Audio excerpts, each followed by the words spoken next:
Al-misalul awwalu tawi contoh kang pertama. Contoh pertama, jawazu hibatin. Jawazu iku jawazu hibatin, wenangi weweh, diperbolehkannya apa jenenge memberikan sawabi ing ganjaran, diperbolehkannya memberikan ganjaran al-qiraati ing bacaan atau wacanan, wasodaqah lan sodaqah, dan sodaqah lil mayyiti maring mayyit, kepada mayyit, wa wusulihi sawabil qiraati lan tumekone ganjarane wacanan utawa wacan, wa wusulihi sawabil qiraati lan tekane ganjarane bacaan, dan sampainya pahala bacaan Quran maksudnya. Wa amalilan amal dan amal albirri kang bagus lil mayyiti maring mayyit, kepada mayyit. Contoh di atas adalah salah satu daripada masalah khilafiyah yang ada di tengah-tengah masyarakat kita. Bacaan Quran, bacaan yang baik, ya qiraatul Quran, ya zikir, ya apapun itu, sedekah untuk mayit itu apakah sampai kepada mayit atau tidak. Di tengah-tengah masyarakat kita hal itu sampai sekarang masih menjadi perdebatan antara masing-masing kelompok. Ada orang-orang yang mengatakan bahwa hidiyah ataupun bacaan tertentu, baca yasin, tahlil dan seterusnya kepada mayit itu tidak sampai. Lalu bagaimana kemudian tanggapan kelompok ahli sunnah wal jamaah? Wa huwa utawi misal kumim masailil furu'i, iku mim masailil furu'i, saking pira masalah-masalah pangpangane pokok.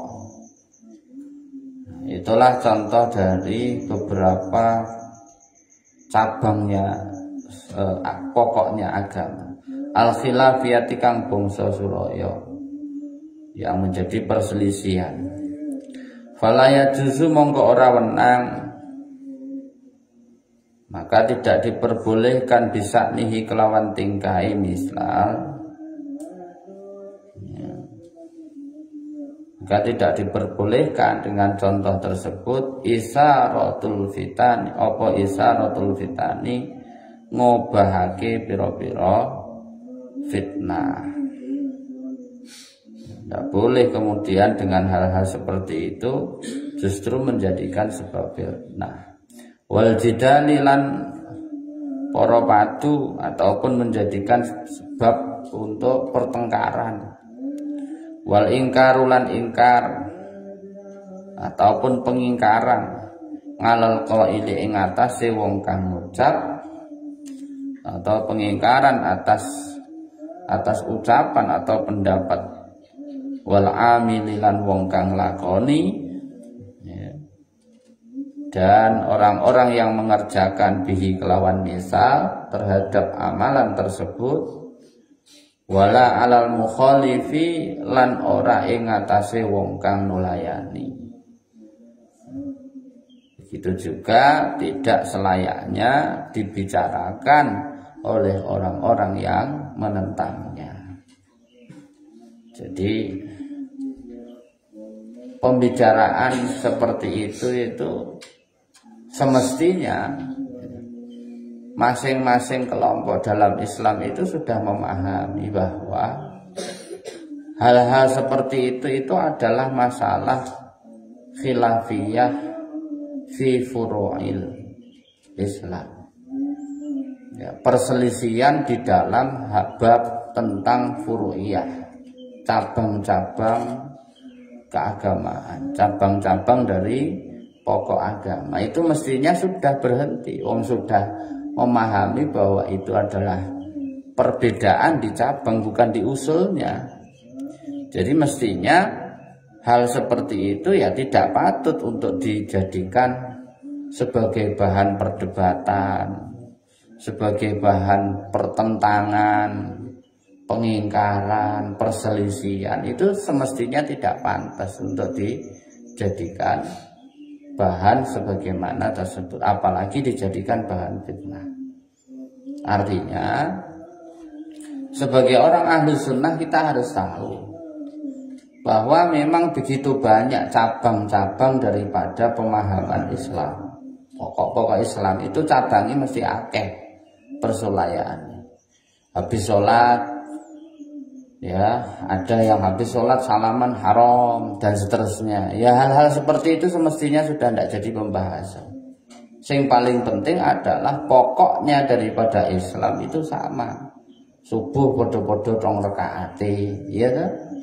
Soal adapun ada yang pakai kunut, tidak pakai kunut, wong masing-masing punya dasar sendiri, masing-masing mengikuti pendapatnya ulama sendiri-sendiri, gitu kan. Kemudian bismillahnya dizaharkan atau disirrikan, ya sudah, itu bagian daripada cabang pokok agama. Tapi kan podo-podo maca Fatihah, ya toh.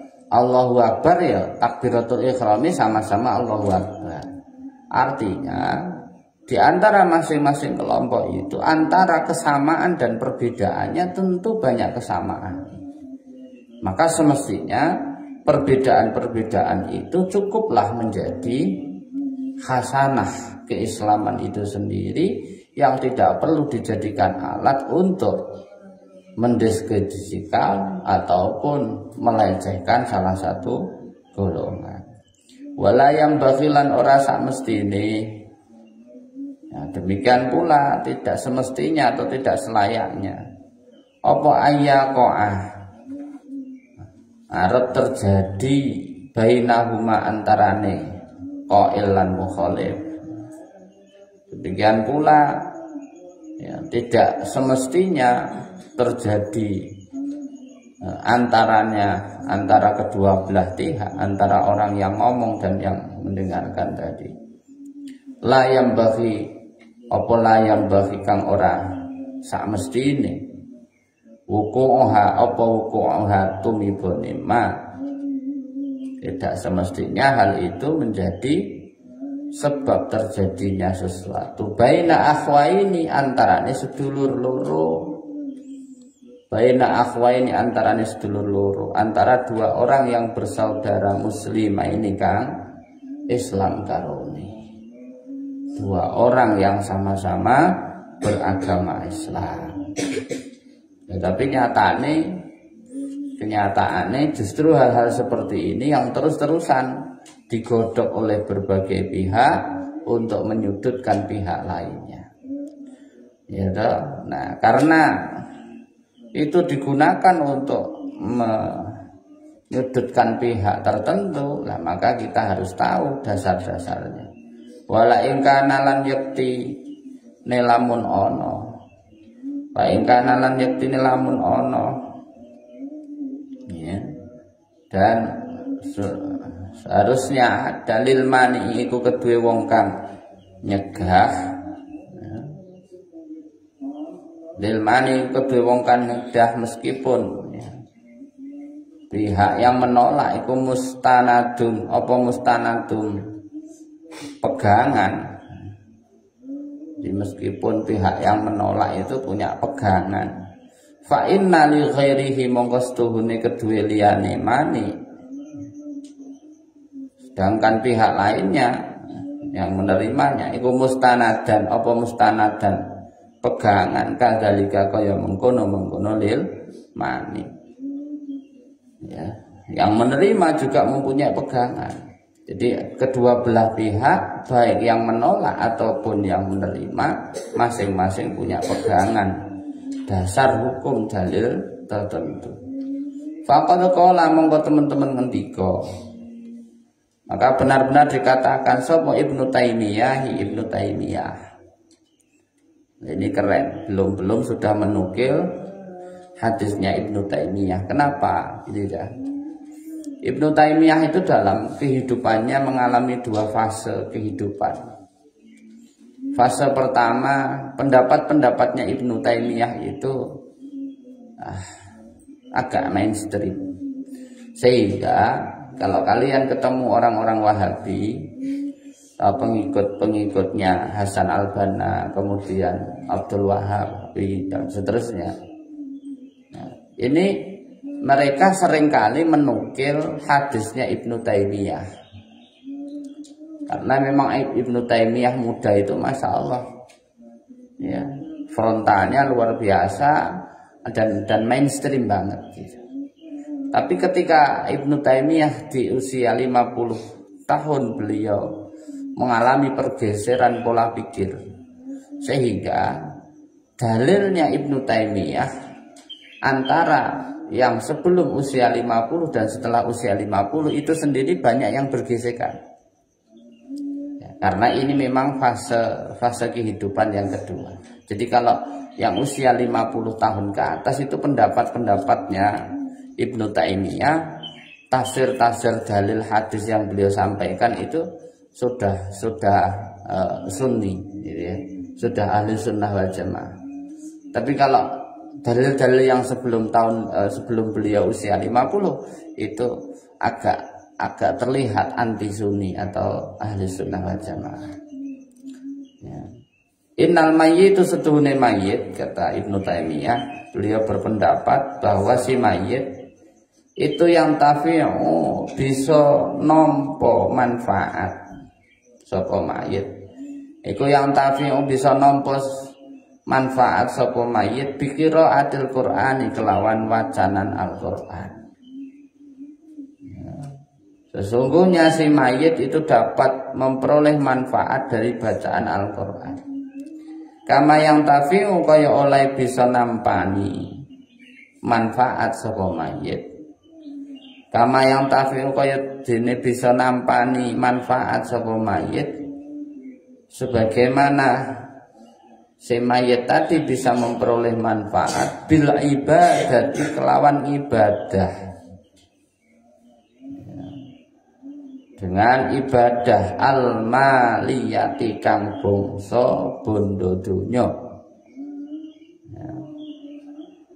Sebagaimana mayit tadi juga bisa memperoleh manfaat dari ibadah yang sifatnya dari harta benda, maksudnya ya sedekah.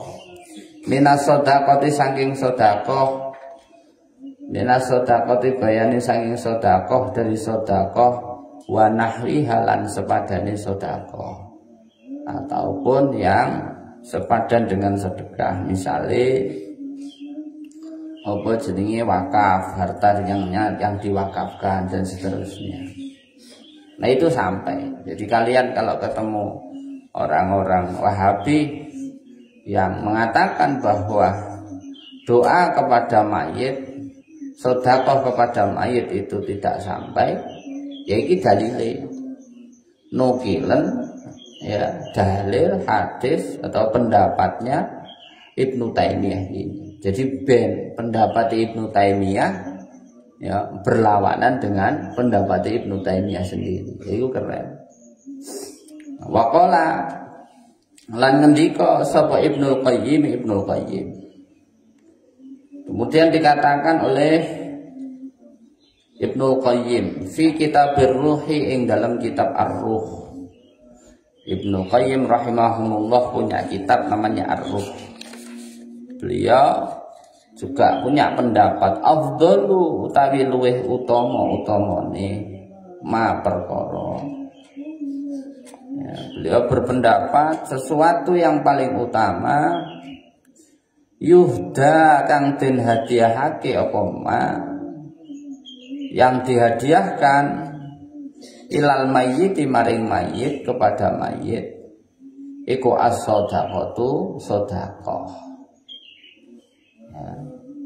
sesuatu yang paling utama dihadiahkan kepada mayit itu adalah sedekah. Wal istighfaru lan wacan istighfar. Kemudian yang kedua adalah bacaan istighfar. Wa du'a ulan dongaake lahu maring mayit. Kemudian mendoakan kepada mayit. Wal hajjulan haji anhu sanging mayit. Kemudian menghajikan mayit. Nah, ini penting. Jadi kalau Ibnu Qayyim, kalau Ibnu Taimiyah tadi kan ya bacaan maupun sedekah dan yang sepadan dengan sedekah. Artinya yang bisa dihadiahkan kepada mayit menurut Ibnu Taimiyah adalah segala bentuk amalan, zikir, bacaan Quran, apapun bentuknya, ketika diniatkan dihadiahkan kepada mayit niku sampai. Yang kedua adalah sedekah yang diatasnamakan mayit. Sedangkan menurut Ibnu Qayyim tidak hanya soal apa jenenge bacaan Quran, kemudian sedekah, ya, tetapi di situ ditegaskan wal istighfar wa du'a. Istighfar, pokoknya khusus istighfar. Kalian baca rizki timbangan tuh maca istighfar ping 10.000 diniatno dikirimne ning almarhum bapake. Keren iku le. Timbang kur muntak ngantuk wae. Doa, mendoakan begitu juga. Elingono biyen wong tuamu ketika masih ada bagaimana berjuang mati-matian untukmu. Aja terus ana kesempatan kur muntak ngantuk wae dongakno wong tuamu. Nang kubur butuh asupan makanan dari setiap untaian doa. Wal hajju dan haji. Jadi gini, misalnya kalau ana wong tuamu sing wis meninggal dunia dan kebetulan belum haji, maka hajikan beliau. Caranya piye? Satu, ketika nanti kalian itu Allah takdirkan bisa naik haji, maka lakukan syarat rukunnya haji tadi sebanyak 2 kali, yang sekali diniati badal untuk orang tua. Atau yang kedua, pilihan yang kedua adalah kalian bawa duit, datangi ke KBIH, kelompok bimbingan ibadah haji. Itu banyak, kayak di Ponorogo ini ada KBIH, nih PCNO ada, KBIH nih PD Muhammadiyah ada, KBIH nih Al-Mayak ada, ya. Nah, datang aja ke sana minta tolong untuk haji badal. Jadi nanti oleh KBIH akan ditawarkan kepada jamaah siapa yang mau membadali seseorang. Nah, biasanya bayar, ya, itu bayar ya kurang lebih sekitar 5-10 juta. Ya sudah, kita bayar, nanti oleh KBIH akan ditata namanya siapa yang orang yang akan berangkat haji. Nah, beliau nanti melakukan syarat rukunnya haji double. Yang satu untuk dirinya pribadi, yang satu diniati membadali hajinya siapa, pesenannya siapa, misalkan orang tua kita. Gitu ya. Ojo sampai kemudian kalian punya orang tua sudah meninggal belum haji, terus kemudian kamu bakhil lecet sampai kemudian orang tuamu pun tidak kamu hajikan badal. Ojo sampai. Wa amma qiraatul Qur'ani anapun utawi bacaan Quran. Adapun membaca Al-Qur'an wa ihda'uha lan ngaturake qiraah. Lan aturake qiraah dan menghadiahkan bacaan tersebut ilaihi maring mayit, kepada mayit. Tatawwa halikrono Allah,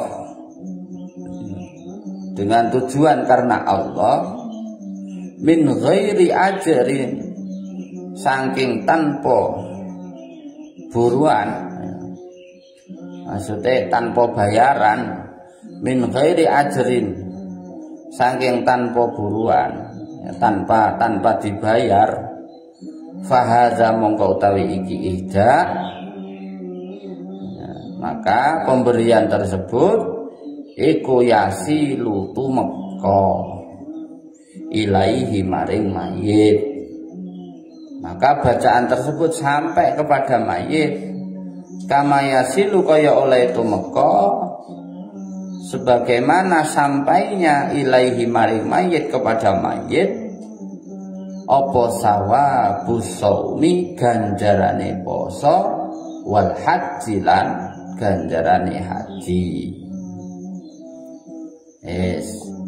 Berikutnya, membaca Al-Quran diniatkan untuk dihadiahkan kepada mayit. Kata Ibnul Qayyim itu akan sampai selama yang membaca Quran tadi bukan diniatkan karena pengen dapat upah,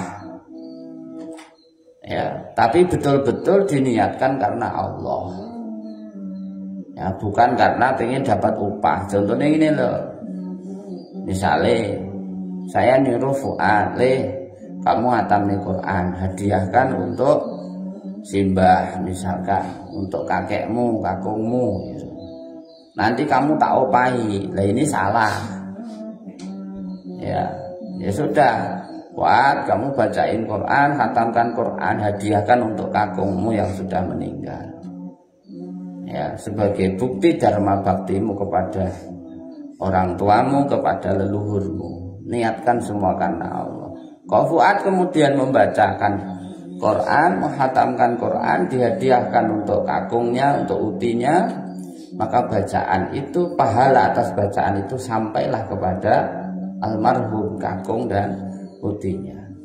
Soal setelah selesai saya sebagai orang tua ngasih hadiah ke anak itu lain, tapi ojo diakad nih ngarep, di depan ada akad, kamu baca, kamu khatamkan, nanti kamu tak kasih duit, itu ndak boleh, ya, agar apa, pahala dari bacaan Quran tadi sampai kepada mayit.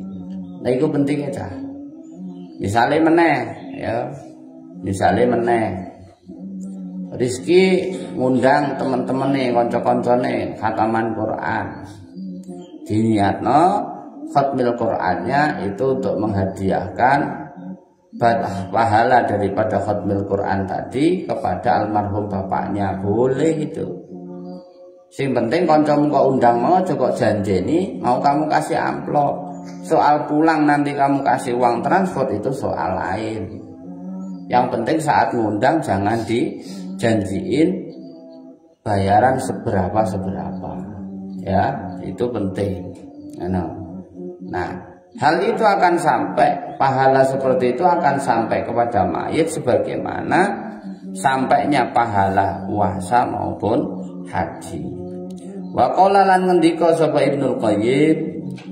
Kemudian selanjutnya Ibnul Qayyim juga mengatakan di dalam kitabnya fi maudhi'i, ing dalem panggonan akhara kang weneh. Selanjutnya Ibnul Qayyim di tempat lain, ya, beliau mengatakan min kitabihi, saking kitab Ibnul Qayyim, dari kitab yang lainnya atau dalam kitabnya itu, ya, wal aula utawi kang luwih utama, yang lebih utama iku ayyan biya yen to niat sapa wong. Yang lebih utama apabila seseorang berniat indal fi'li nalikane nindakake, ketika mengerjakan tadi, ya, annaha ing setuhune qiraah, nah, sesungguhnya bacaan iku lil mayyiti krana mayit. Jadi langsung diniati, niatnya baca ini karena mayit. Wala yustarata lan ora den syaratake, nah, tetapi tidak disyaratkan apa at-talaffudhu nglafatake kelawan mengkono, at-talaffudhu nglafatake bidzalika kelawan mengkono-mengkono lil mayyit. tetapi tidak disyaratkan melafadzkan niat karena mayit, gitu ya. Artinya apa? Ya wis khataman Quran, baca Quran tadi niat karena Allah Ta'ala, pahalanya untuk mayit boleh. Atau ya sudah, pokoknya bismillah saya niat baca Quran, hadiah, pahalanya saya hadiahkan untuk mayit. Jadi karena Allahnya dihilangin, tapi langsung hadiah daripada pahala dari bacaan Quran ini saya peruntukkan untuk mayit. Tidak ada anak Allah, itu boleh. Dan tidak disyaratkan hal itu untuk diucapkan. Lafate mau ora disyaratno kudu diucap. Artinya saat seseorang yus apa jenenge ini saya mau khatmil Quran dalam rangka haulnya almarhum bapak misalnya, atau almarhum simbah misalnya, ya sudah ya, siapapun yang diundang tahu hajatnya itu adalah dalam rangka haul, berarti niatnya memang khatmil Quran tadi dihadiahkan kepada almarhum, ya sudah ya, itu sudah sampai tanpa harus adanya ikrar daripada niat itu. Tidak harus ada nawaitul apa, tidak harus ya, cukup dengan isyarat tadi. Jadi kalau tadi mengkono tinutur ya, ma iku perkara kala kang ngendika ing ma sapa Ibnu Taimiyah. Sebagaimana hal itu yang dikatakan oleh Ibnu Taimiyah wa Ibnul Muqayyim lan Ibnu Qayyim. Kemudian juga dikatakan ya, oleh Ibnul Qayyim, naqol ing ma anhuma saking Ibnu Taimiyah ya, yang dinukil, hal tersebut yang dinukil ya, dari Ibnu Taimiyah. Alamatahu sapa alamatahu wong kang banget alime ya, sapa as-Syekh Hasanain, Syekh Hasanain Muhammad Makhluf yang dinukil sebagaimana pendapat tersebut ya, juga hasil penukilan yang dilakukan oleh Syekh Hasan bin Muhammad ya, Hasanain Muhammad Makhluf mufti itu jeneng ya, Ad-Diyari kang bangsa Diyar, Al-Misriyah titur kang bangsa Misriyah. Jadi jenenge ku ya Syekh Hasanain Muhammad Makhluf Mufti Diyar Al-Misriyah, itu namanya beliau. Asabik kang dingini yang terdahulu ya, itu. Nah kemudian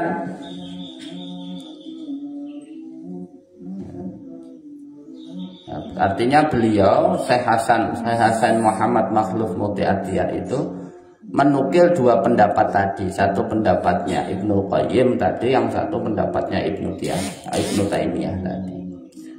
Kemudian sumakola mongko nuli ngendika sapa Syekh. Kemudian Syekh Hasanain Muhammad itu mengatakan wa zahabal Hanafiyah lan nglakokake sapa ulama Hanafiyah.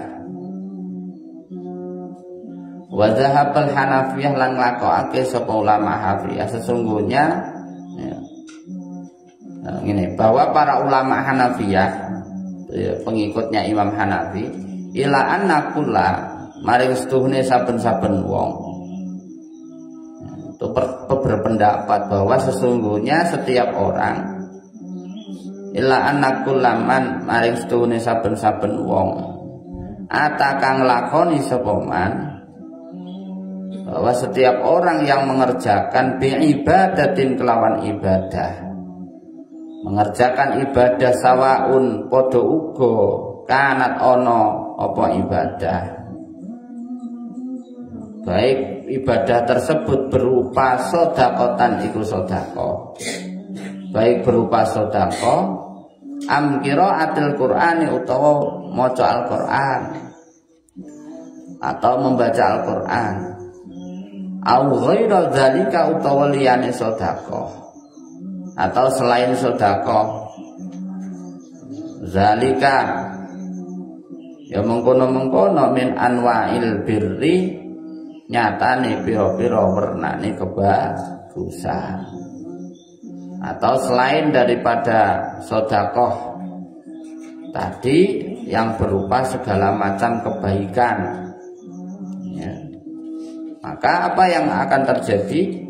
Orang sedekah tok iki malah katanya lahu iku wenang kedue wong ja'ala utawi ndadekake maka diperbolehkan bagi seseorang tadi menjadikan sawabiha ganjaran ibadah.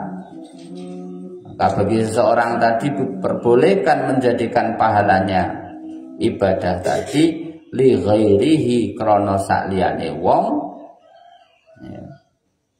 Untuk selain dirinya wayasilu lan bisa tumeka dan bisa sampai apa sawabuha ganjarane ibadah apa sawabuha ganjarane ibadah ilaihi maring ghair pahalanya sedekah tadi untuk selain dirinya.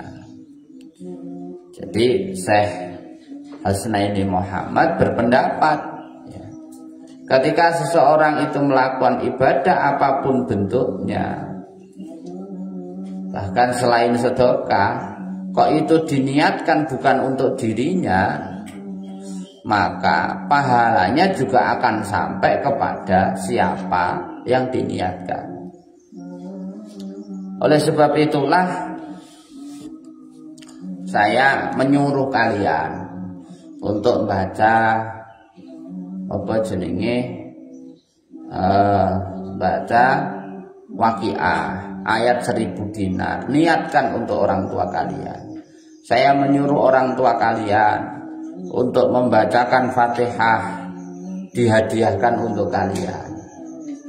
Karena ketika itu dilakukan ya, bagi yang mengamalkan dia dapat pahala. Kemudian karena mengamalkannya tadi diniatkan untuk orang lain yang kita berikan hadiah tadi juga dapat pahala. Jadi kamu kok baca Waqiah, kamu niatkan untuk orang tuamu, berarti orang tuamu dapat pahala atas bacaan Waqiah itu, kamu sendiri juga mendapatkan pahala. Siapa yang mengatakan itu bukan bapak, tapi sebagaimana yang dijelaskan di sini adalah Syekh, seorang alim alamah, orang yang alim, yang alamah. Ya. Beliau adalah Syekh Hasanain Muhammad Makhluf Mufti Ad-Diyah. Itu sih ngomong wis wong alim banget. Ngono kon nglakoni sik males-malesan. Gitu ya. Apapun yang kita lakukan wis diniati. Wa fi Fathil Qadir lan ing dalam kitab Fathul Qadir. Kemudian di dalam kitab Fathul Qadir ruwiyat dan riwayatake diriwayatkan an Ali karramallahu wajhah saking sahabat Ali karramallahu wajhah. Anin Nabi sallallahu alaihi wasallam saking kanjeng Nabi Muhammad sallallahu alaihi wasallam yang sumbernya adalah dari Rasulullah. Annahu satuhune kanjeng Nabi qala ngendika sinten kanjeng Nabi. Sesungguhnya Rasulullah ngendikan man utawi sapane wong marra iku liwat sapa man barang siapa yang lewat ngalal makobir ing atase pira-pira kuburan barang siapa yang lewat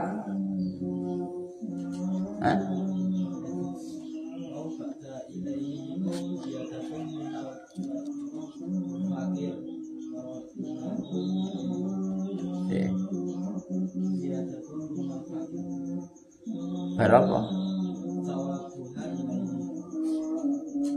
Terus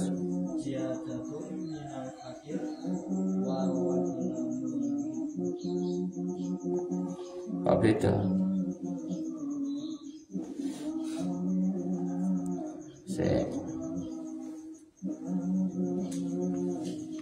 Coba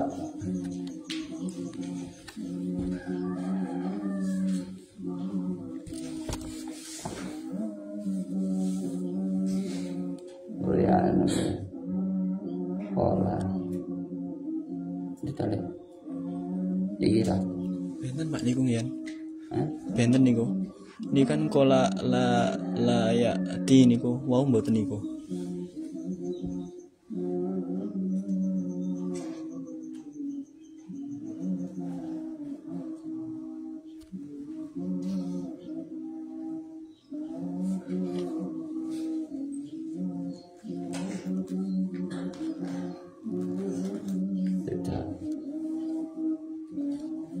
itu kita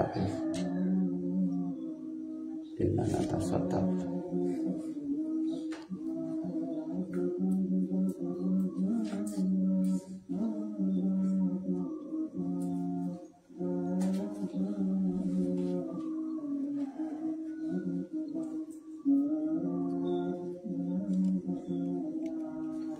kok beda kita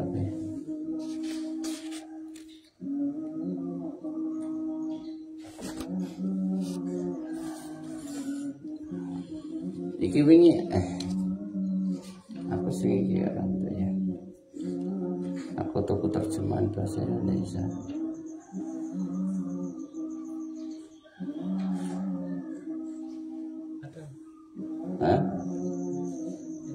tak siapa anak lah ya kan dimaknai apa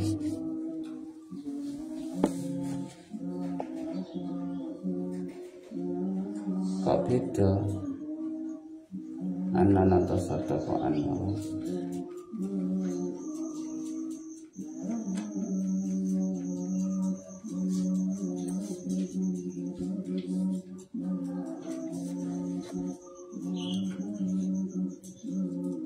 wafi wasiyatun ziyadatun minal faqir wafi wasiyatul Mustafa di wasiyatul minal iki mas sing arep padha terus iki wau yang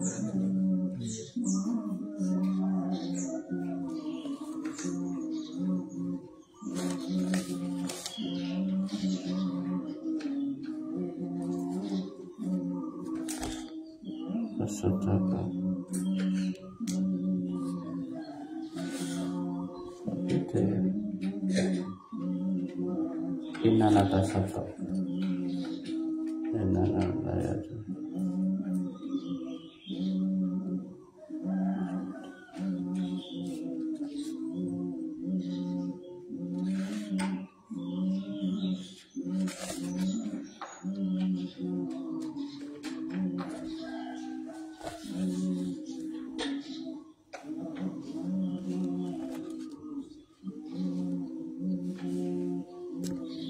Allahumma inni salatu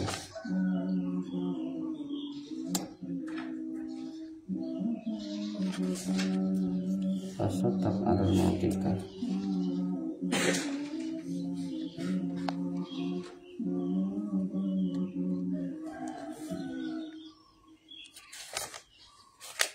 wis kene aku tak maca iki sing enek maknane sing ora kok disusul dari kita ya.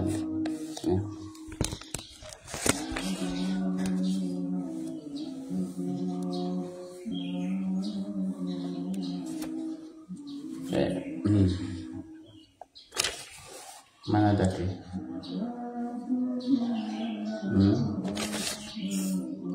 Wa fi Fathul Qadiri lan ing dalam kitab Fathul Qadir wiya den riwayatake iku ning nggonmu ra ana. Hah? Sing mburi kono. Ya. An Ali karramallahu wajha saking sahabat Ali karramallahu wajha anin Nabi sallallahu alaihi wasallam saking Kanjeng Nabi Muhammad SAW. Man marra ala, man taisapane wong marra iku liwat sapa man. Barang siapa yang lewat alal maqabir ing atase pira-pira kuburan. Barang siapa yang lewat di depan atau dekat kuburan, waqara alan maca sapa wong, kemudian dia membaca qul huwallahu ahad ing bacaan surat Al-Ikhlas, ihda asara kelawan kaping 11 sebanyak 11 kali, summa wahaba mongko nuli aweh sapa wong. Kemudian seseorang tadi memberikan ajroha ing ganjarane maca Al-Ikhlas. Kemudian seseorang tadi memberikan pahala dari bacaan Al-Ikhlas tadi lil amwati maring wong kang mati, kepada orang yang mati. Utia mongko den paringi sapa wong.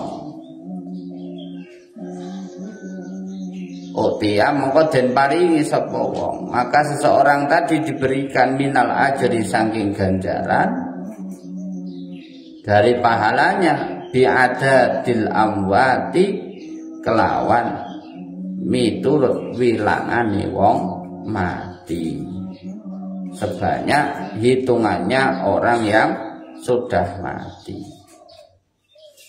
Itu hadis. Jadi di dalam hal ini ada hadis, di mana hadis itu bersumber dari sahabat Ali karramallahu wajhah, dari Rasulullah SAW. Beliau mengatakan bahwa Rasulullah itu perintah, setiap kalian melewati kuburan